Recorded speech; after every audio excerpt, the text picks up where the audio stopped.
Okay, folks, welcome everybody. It's 1 o'clock. It's Friday. It's time for the Sustac Plans Chat Club. Welcome Reggie Johnson from Fort Worth, Texas, Good and Wayne morning. Denner from Warren Point, County Down. As always, guys, we start with just a little bit of music. This is Tim Hain, the Children of Ukraine. We mustn't forget Ukraine at this happy Christmas time. So here's the master plan, the man that created Blege. Half of me is in Kiev, half of me on a train with my daughter, fleeing from the tanks and bombs. Daddy stays to fight the oppressor. This train rumbles into one more station where the desperate are trying to climb on board this train. Busy session today, guys. Very busy session, but we'll get cracking in 1 minute. And there's no more room on this train. No more room for no more pain. The world is No more pain. We wish no more pain. Wish peace on the people of Ukraine and people over in Palestine, people all around the world where there's stress and trouble and sadness. We're lucky to be living in countries at peace right now, gentlemen. We've got America, Northern Ireland, and we've got UK, London here. And welcome to anybody else popping in. It's nice to see you here. I want to tell you what we're doing today. This is our final chat of 2025, our last chat. Our next chat will be the 9th of January. Woo! We've got a 3-week break, guys. We can roll up the sleeves and have some fun. But today we're going to cover quite a bit. Before we kick off, I want to mention to you something that might be useful to a lot of people, and that is I'm doing an AI survey. It takes about 3 minutes. I'm going to put the link up into the notes as we progress. And in return, there is a free executive summary Sustac Plans book, which people should find useful. And it goes into AI advantages and disadvantages as well. So there's a freebie there for people that want to do it. It's a 3-minute survey, and we put the link up and we post it in the show notes as well on prsmith.org/blog. So what are we going to talk about today? We are going to talk about Switzerland rejected Palantir. I know I'm not supposed to whoop for joy, so I won't. But we will also say that we'll be looking at Meta UK sextortion lawsuit, the first UK sextortion lawsuit occurring against Meta. We'll look at the death of social trust, or the big tech killing of social trust, which is outrageous. And even more outrageous is Gemini grooming kids to cheat. I mean, it's just headbanging stuff that we're still talking about this kind of stuff being revealed to us in the weeks that go by us. You think it would be all tidied up by now. It's not. And we need to keep reminding people of what to do. We'll also look at Snapchat settings, a parental warning from Wayne to everybody out there. Wayne's also going to talk to us about if you're thinking of buying your kids any tech for Christmas. Well, at the end of the show, I'm going to ask Wayne to give us some tips for if you're buying kids any tech. We'll also talk about AI for good. We want to be positive here. AI for good, recovering most extraordinary story in Africa. I've mentioned it before. I'll just mention it again briefly today because I will write it up in the new year. But it's a fantastic. It is what the world needs with AI, in my opinion. So we talk about that AI for good. Also, AI boosting critical thinking. Now I know we've said for some time, in fact, many years, that actually it's damaging critical thinking. Well, I think we might have found. I'm going to ask you to try it. A critical thinking tool in AI that is supposed to help us with our critical thinking. So that's really good news. And then I'm going to finish with a piece about generosity is not weakness. It's quite a nice theme for this time of year, and it's important as well. And finally, there's 6 new training courses we promised. We mentioned last week. We didn't. We've kind of run out of time. So we will list those 6 new free training courses from ChatGPT. So if anybody wants to improve themselves over the Christmas, we'll give you those resources. Right. Let's kick off with the big news really breaking from Switzerland. And this is big for all sorts of reasons. We haven't really expected to see this kind of forthrightness occurring. So what we've got is how would you say it's the Swiss government effectively challenging and saying, we don't want Palantir. We've looked at you very carefully, and we've decided no, we're not going to use it. So this is a landmark decision. Switzerland rejecting Palantir software after a thorough risk assessment, and they concluded the potential dangers simply outweigh the benefits. The potential dangers outweigh the benefits. Now, this is not me, PR Smith, or Reggie, or Wayne saying this, banging again. This is the Swiss government having looked in depth at Palantir and saying, no, we don't want it. So despite years of courting by the Swiss authorities and the military and the officials determining they decided the risks were too great and too severe, citing fears that sensitive Swiss data could be handed over to the US and from there to Israel. So this is not just losing a contract. It's actually one of the strongest signals of a growing European skepticism towards foreign surveillance tech and a push for greater digital sovereignty. So good on the Swiss, I have to say. I do applaud their efforts. So the question is, should be more of us doing this? Now, do you remember? I just want to mention this, that we highlighted the BMJ, the British Medical Journal, saying that the NHS, the National Health Service in the UK and England, should cancel its contract with Palantir. That was, I think, back in 2024, originally when it came up. We'll put the link to that again if people want to see it. But, remember what we're dealing here with, Palantir have a 330 million contract with the NHS. And here is an article in the BMJ saying it should be stopped immediately. And it lists why. And it's not just the kind of stuff that we're highlighting, that, Palantir, their AI powers military and surveillance technology and data analytics as well. But, their Alex Karp, their CEO, he's the guy who talks about putting the fear of death into our adversaries at any random moment. And he wears this mop of crazy hair and thinks it's cool just to be outrageous. And that they're called a cult by some. Even themselves, they don't seem to feel quirked by being called a cult. So anyways, enough of that. That's big news coming in from Switzerland. Congratulations to them. Wayne, there is news of Meta being taken to task for sextortion. Is this true? Yeah, this is big news in the UK at the moment. A Scottish parents, two parents of Murray Dowie, a 16-year-old young person who died by suicide in 2023. Tragic story after becoming a target of a sextortion scam on Instagram. Now, the parents say that Murray was tricked into sending an intimate image to an account that he believed to belong to a teenage girl his age, but it was actually criminals overseas. Now, the claim has been filed in Delaware, where Meta is incorporated, and they argue that this is not just a bad actor problem on the platform, but also relates to the platform's design problems. And the lawsuit alleges that Meta's features and systems help perpetrators and predators find and target teens, including the way Instagram shares followers and following information. Now, this is something that's come up a number of times. There's been a number of other cases similar to this. I read an interesting piece of research just recently out of the EU that has said that these particular type of crimes are on the rise across the UK and Ireland, with more and more teenage males being targeted in this particular way. So this is very worrying for parents and caregivers who have children and young people who use these platforms. Did we mention this last week, or did I see it somewhere else, that these criminal gangs facilitated by big tech companies have actually widened their net by lowering the age profile they're going after? So instead of going after like 14 to 17, they're going for 10 to 13-year-olds or such. that word is out there now. So, they want more growth. They realize it's a money maker. And very little seems to be done about it. I suppose it is worth adding that according to Meta, they have made a number of changes to their teen accounts in particular to make them more safer. But the parents of this particular young person argue that was a little too late for their son. A little too late. And I came across another post, maybe we'll do it after Christmas, but which said, Meta have broken the promises yet again, when they stand up and are taken to task, say, oh, but we're doing this, we're doing that.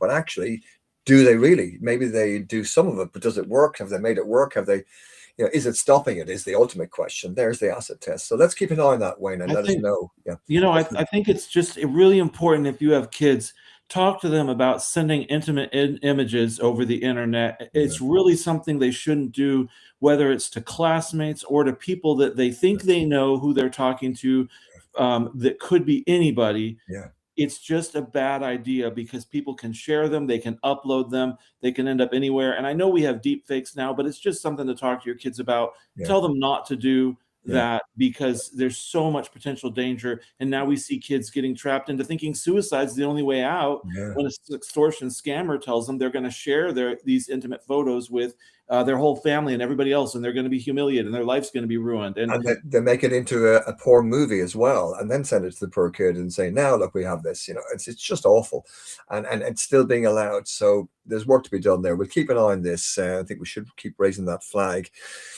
Still on the dark side of AI, big tech actually killing social trust, not only damaging the kids that are using the thing.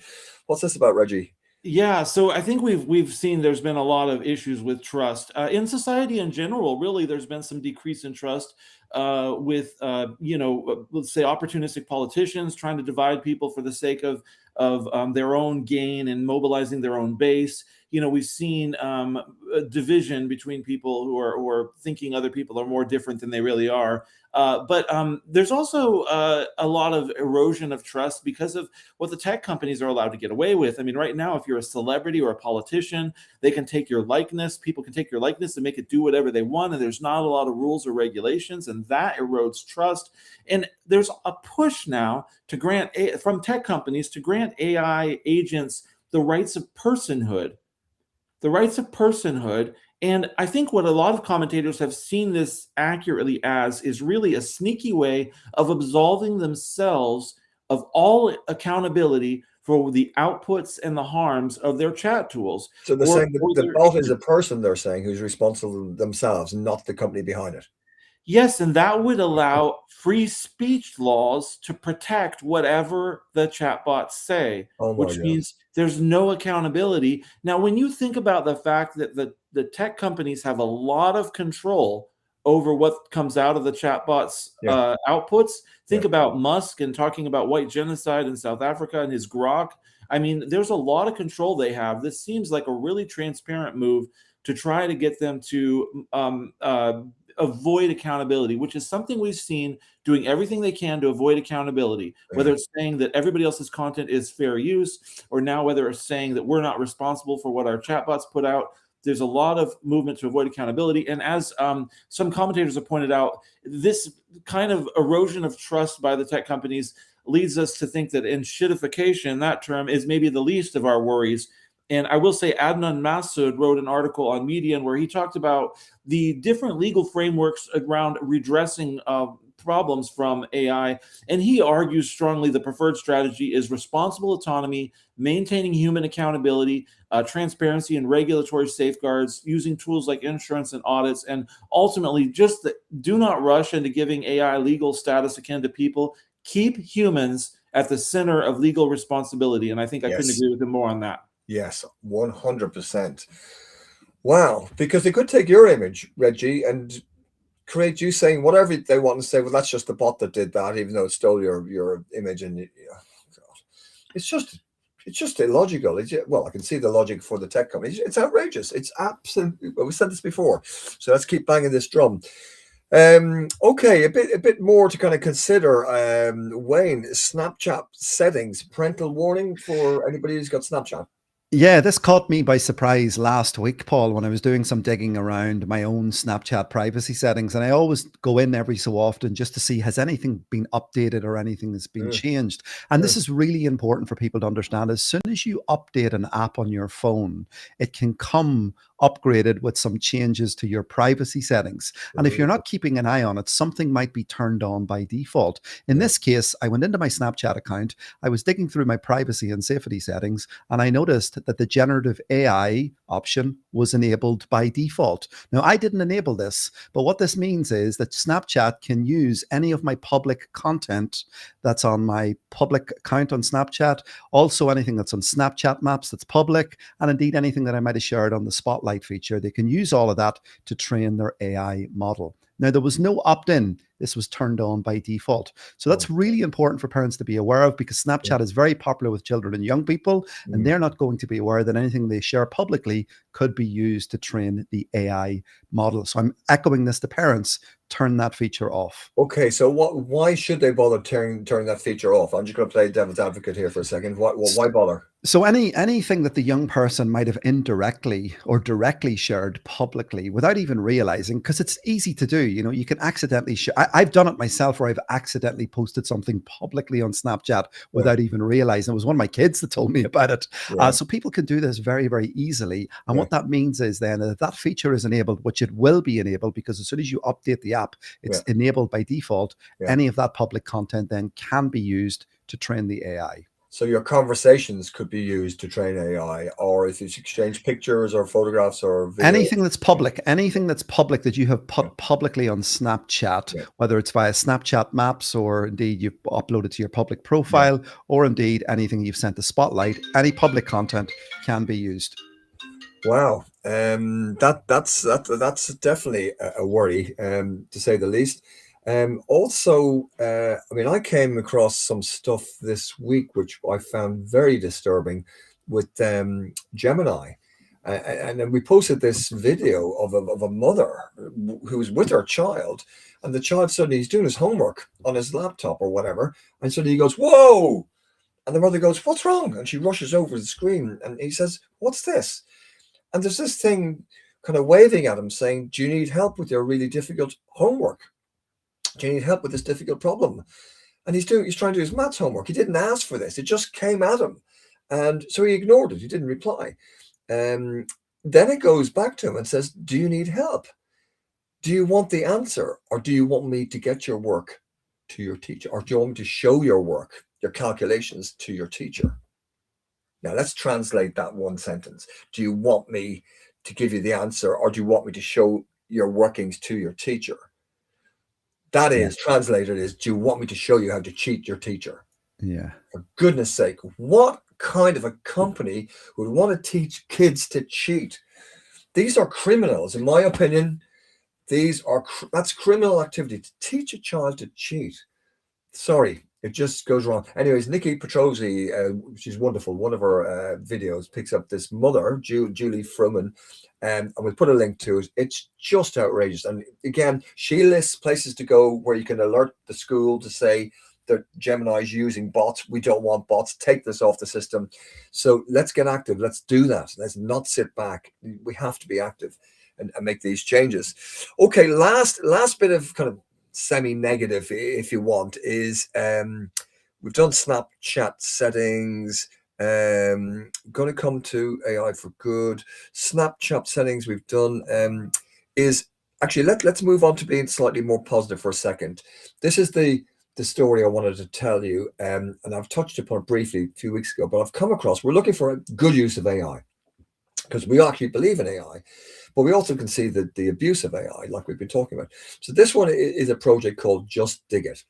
It's a great name, Just Dig It. Just dig the ground, sort of thing, is the principle behind it. And this is the most wonderful project you'll ever hear of in many ways, I think, because it's solving problems for people around the world and showing them how to solve the problem going forward, courtesy of AI helping them to solve these problems. So this is clever stuff. This is really innovative stuff. So I'm going to do a little SUSTAC for you here. I'm going to do a little quick SOS bit, right? So the situation is the vegetation and ecological health of much of the land in Africa and across the world has been in decline for some time. So the restoration potential in Africa is actually 1.1 billion hectares. Imagine if they put that land to work and made it rich and nutritionist and grew things and so on. So much land has degraded so that it's currently not arable. And that's as common around the world, the desertification of places and so on and so forth. So a solution is urgently required. That's the situation. So the objectives that Just Dig It project have come up with, they want to empower landowners worldwide to restore their own ecosystems. Now, this is pretty cool. So there's a group of small number of 350 million smallhold farmers have direct can have the direct benefit of regreening their land, and they want to help, the Just Dig It project want to help enable this group to regreen their land. That's it. There's the big numbers. There are smaller objectives they have, obviously. The strategy to do this, stage 1, 2, and 3. Stage 1, build a free, intelligent app to empower landowners to restore ecosystems. Very good. Now, in the app, so you've got different types of farmers, different countries around Africa, different age groups. So the app will reflect who the user is, speak in their language, use their tone, and get nitty gritty into, no, you got to dig it this way rather than that way. You know, it's showing you how to do it. So stage 1, build a free intelligent app. Stage 2, test the app, share it with farmers, residents, and local partners. And local partners are important. These are the middlemen that would be in the value chain for farmers. And stage 3, and here's the real challenge. So they've done 1 and 2 sort of thing. Stage 3 is to inspire millions, to accelerate the app usage from, you know, tens of thousands to millions, hundreds of millions. You know, that's where this thing's going. The scalability is there. So they need to accelerate the app usage, stage 3, and that means identifying, developing new partners and digital channels to scale up the reach to millions of users. But this system works. It takes a few years to kick it all in, to regreen and to have growth occurring. But it does work, and they've got the most incredible visuals and maps, and they measure the progress of hectare by hectare around Africa, and this can go around the world. So the people behind it, I should mention to you, Just Dig It are the project managers, and the app developers were Novio Q, and then the AI assistant developer that was built into the app was done by OutSystems. So 3 kind of bodies coming together using AI to make the world a better place, and now they're collectively recovering damaged land, boosting food production, creating jobs, protecting the land from, you know, it's Christmas time. This seems like just a great story. So we'll follow these guys, and we're going to follow them closely now. Okay. We've got about 7 or 8 minutes, so we're looking okay for time. Let's stay more positive again. Now, we've talked about AI damaging critical thinking.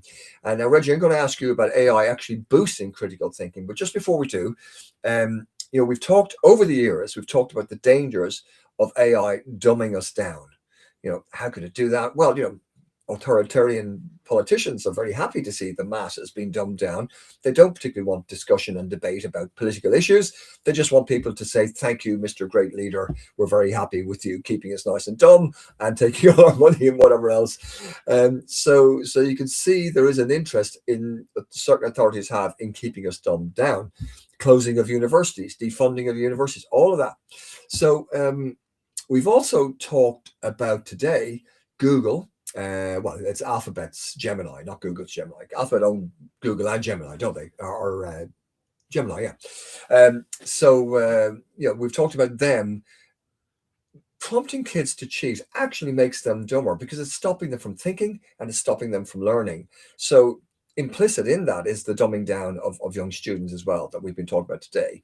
So it's quite a lot of dumbing down, and we worry that if you allow the bots to do all your thinking, we'll just come little zombies that couldn't add 2 and 2 together. That's the danger. However, Reggie, you've got some good news. It is our final session of 2026. You've got some good news about ChatGPT doing something about helping people to extend and grow their critical thinking. Yeah, it's like they've been listening to us talking about how AI can help your critical thinking if you push it, if you tell it to push your thinking and to play devil's advocate and that kind of a thing, right? And we talked about how it can help you. So they've started testing this study together setting, and it could really change how we learn in a better way instead of helping kids to cheat. This was something that was posted by Pascal Bornet on LinkedIn, and it definitely caught our attention. So basically what it is instead of just giving you the answer, it actually does something we haven't seen yet from a lot of AI tools, and it asks you follow-up questions, it checks your understanding, and it pushes you to think critically, like a relentless personal coach, as he says. And that reminds me so much of what we've been talking about with how by default AI will erode your critical thinking, but if you are intentional about it and tell it, tell me what the holes in this report are. This is what I think, but give me an alternative opinion, give me other reasons, or tell me what I didn't think of, and all that kind of a thing. It can help you do better. So early testers say it doesn't feel like a know-it-all. That's important, because if it's not tolerable and it's annoying, nobody's going to use it, but more like a smart guide dragging your brain along for the ride. So this really matters for how AI can be incorporated into education. And there's a lot of room to grow, whether it's AI-led study discussions or, real-time practice problems and even, live classroom vibe type stuff. There's a lot of potential in this space, but this is where trust comes in, is have the companies already lost the trust of educators and parents, or can they still redeem themselves with certain products like this? Because this is coming from OpenAI. So this will be interesting to see, but it seems very positive in that it could be a much better alternative to Gemini asking, do you want me to help you cheat? Yeah, absolutely.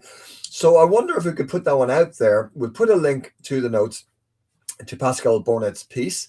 In fact, I'll go and ask him as well. Has he tried it? What does he think? Is it working? And we'd love to hear from anybody who actually does say that they've had experience with it.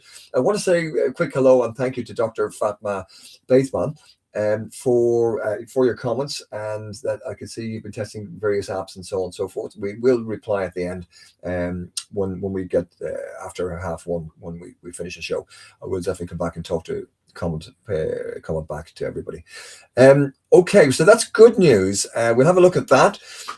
Wayne, I wanted to ask you, thank you, Reggie. I wanted to ask you, Wayne, if people are thinking buying their kids some tech for Christmas, any tips for the kids and the parents?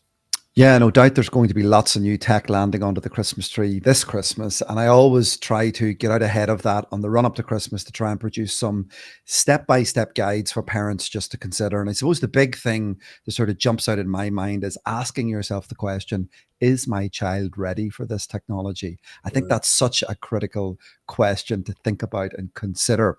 And, that leads in then naturally to thinking about, okay, what am I going to buy for my young person? Making sure the device is set up before Christmas morning, before it's unwrapped, making sure that any parental control and safety settings and privacy settings are enabled on the device.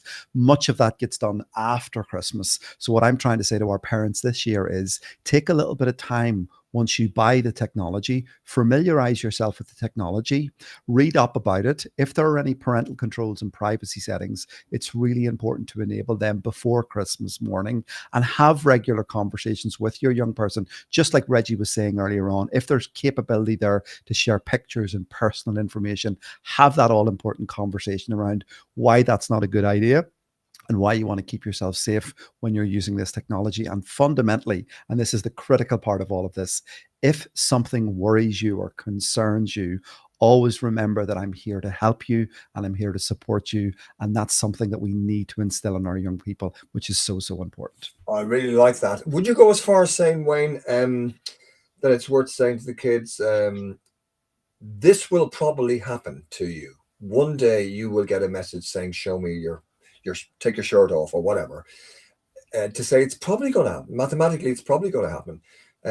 To say it's not, it might, but it's probably going to happen. It's very, very real. And the other thing is conversation. Yeah, late in life, I've just learned, I wish I learned this years ago, that asking questions is so much better than making statements. And whether it's a high level business discussion or negotiation you're having, or talking to a child about serious stuff like this, asking questions kind of opens avenues that I never thought possible. It really does. It doesn't. Yeah. Okay, we're going to finish. We've got 2 minutes. Two things. Generosity is not weakness. Again, within the theme of Christmas, this is a wonderful piece by Mark Borkowski. Now, he's a great PR guy, great writer. I love his work. And he's making observations. His observations are very, very, very sharp. But he talks about one of the top PR guys he ever came across, a fellow called Theo Cowan, who used to work for Rank Films, and he was one of the smoothest guys in the world. But his power wasn't bullying. His power is more discreet and subtle. And he said, fast forward to now, he saw something during the week that made him think, wow, this is very, very cool. Generosity is very cool. You don't have to be the nasty character out there. So he said, we can move from a scorched earth communication That is not strength in communication. Some people think it is, but it's not. And you know, we can now see decency could be treated, or is sometimes treated, as a suspicious affectation. And charm has been replaced by volume, and listening by podcasting, and politeness by a thread. Which is why on Wednesday night at the Night Manager 2, I don't know if people know that film, The Night Manager 2, Tom Hiddleston, the actor, came over and shook hands with all the press. Instead of stepping back, and he said he just saw something very different. The main guy came over, shook hands, said something to almost every one of the 100 that was there, made eye contact, took his time, and you know what? It cost nothing, and it bought everything. You know, lesson number one in classy sort of speak. So he finishes his piece with, in this brutal age of open opinion, algorithmic outrage, and professional offense taking, charm remains a survival skill that we sometimes forget. Charm. And you know, I always say, smile. Smiling opens doors, gets things done. Believe me, it works. So, you know, the extra mile, and in my opinion, smile still matters. So politeness is not retro, and generosity is not weakness. And Tim Hiddleston didn't just turn up for a premiere this week. He quietly reminded people how grown-ups used to behave, and why, inconveniently, it still works. Theo would have approved. Okay, we are at 1:30. I'm just going to list the 6 free courses that we'll put up on the thing. I won't display anything, but there's 6 GPT courses free. There's one for developers to learn to build smarter, faster tools from scratch. There's one to boost your daily productivity, automate this, that, and the other. There's one for deep research. There's one for educators, AI for educators. There's Sora tutorials. We've mentioned the Sora stuff before with the bit of naughty branding going on there. There's ChatGPT on campus from academic research to career prep and organization. So there's a bunch. We'll post the link to all of those on the website again. But that's really it, guys. It leaves me to say that we're not going to see you again until 9th of January, 3-week break, and I'll be joining you from Dubai. That's where I'll be for January. So I'll be talking to you from there. But the guys, Reggie, you'll be back with us in January 9 from Texas, I presume. And Wayne, you'll be with us from beautiful Northern Ireland. No, I'm coming to Dubai with you. Hey, well, actually, no, you're not, because I might just helicopter over to your man house with your keg of Guinness that you have there. Yeah, that sounds good. So, but meanwhile, between now and 9th of January, don't forget to get your free Sussex Plans executive summary when you complete the survey. I'll put the link in the notes here, but it's also being posted on pearsmith.org/blog. And meanwhile, that's really it for 2025. So from myself, Reggie, Wayne, we want to wish you all a very happy Christmas and a wonderful new year. And thanks for joining us. And let's hope things get better all around. Reggie, Wayne, thank you guys very much. We play it out with a lovely piece of music from the great man himself, the man who created Blege. That's Tim Hain, blues and reggae, actually developed it. And this is a song that reminds us it is Christmas. There's kids frozen and hungry as we speak in Ukraine and in Palestine and in other places around the world. So this song is quite poignant. I wish you all a great Christmas and a wonderful new year. All the best for now, folks.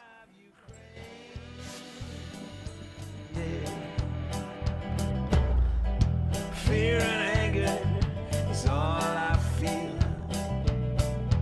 I didn't want to leave. Homeland, husband, mother and father, not knowing how we'll be received when we step our first train to anywhere. People still matter.